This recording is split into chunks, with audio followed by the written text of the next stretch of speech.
c'est la base. Et tous les gens dans le monde qui ont réussi dans n'importe quelle discipline, c'est des gens qu'ils ont compris ça tout de suite, qu'ils ont voulu apprendre quelque chose, ils ont dit, cette chose-là, d'où elle vient, de quel pays elle vient, de quelle origine elle a cette science-là. Et ils ont été directement dans ce pays, ils ont été dans l'école d'où il est sorti cette chose-là, et ils sont rentrés là-bas, et s'il fallait apprendre une langue, ils ont appris la langue, et ils se sont pliés des années, jusqu'à qu'ils ont appris la chose comme il fallait l'apprendre.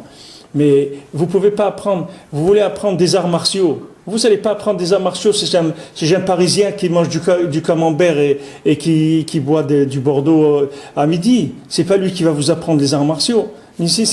Lui-même, c'est un consommateur d'arts martiaux. C'est pas lui qui les a fait, les arts martiaux. Vous voulez apprendre les arts martiaux, vous allez aller dans les pays d'où ça vient, chez les maîtres qui restent de ces choses-là, qui ont reçu.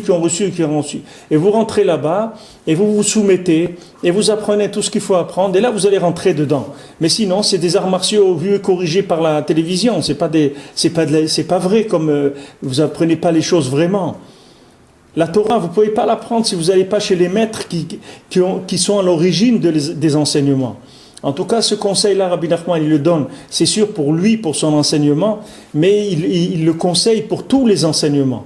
C'est-à-dire que chaque fois que vous allez étudier un sefer, il faut que vous preniez l'habitude de demander la permission au celui qui a écrit le livre, de ne pas rentrer dans son livre comme ça. Et lui dire, voilà, on étudie le Kitsour, c'est Rav Shlomo Ganzfried, voilà Rav Shlomo Ganzfried, moi je m'attache à Rav Shlomo Ganzfried pour comprendre ce qu'il a écrit. Et lui, après, il dirige dans l'étude. Lui, il aide dans l'étude. Son âme, elle est présente. Et maintenant, elle commence à orienter, à soutenir la personne qui va étudier. Elle va lui donner des angles, des compréhensions, etc., que lui, tout seul, il aurait pas trouvé.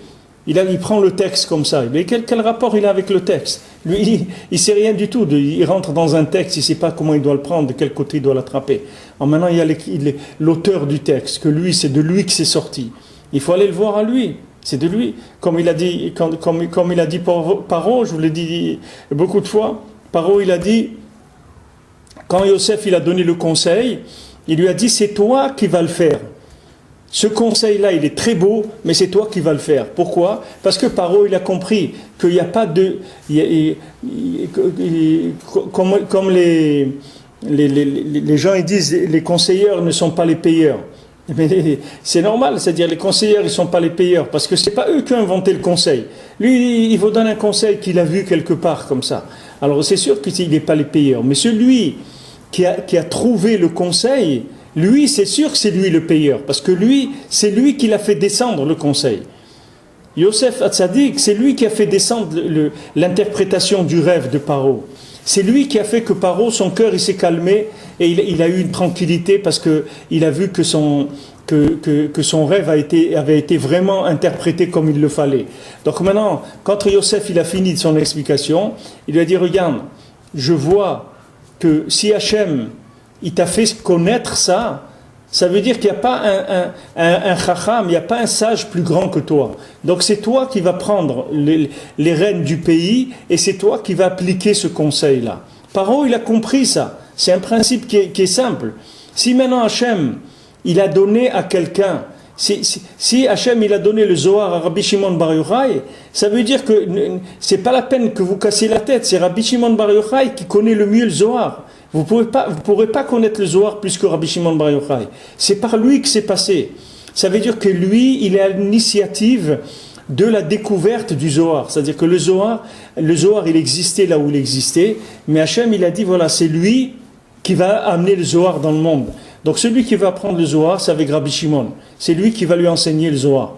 Alors n'importe quel livre qu'on veut étudier, la moindre des politesses, c'est de s'adresser à l'auteur avant de rentrer dans la chose qui a été révélée par l'auteur. C'est la moindre des choses à faire.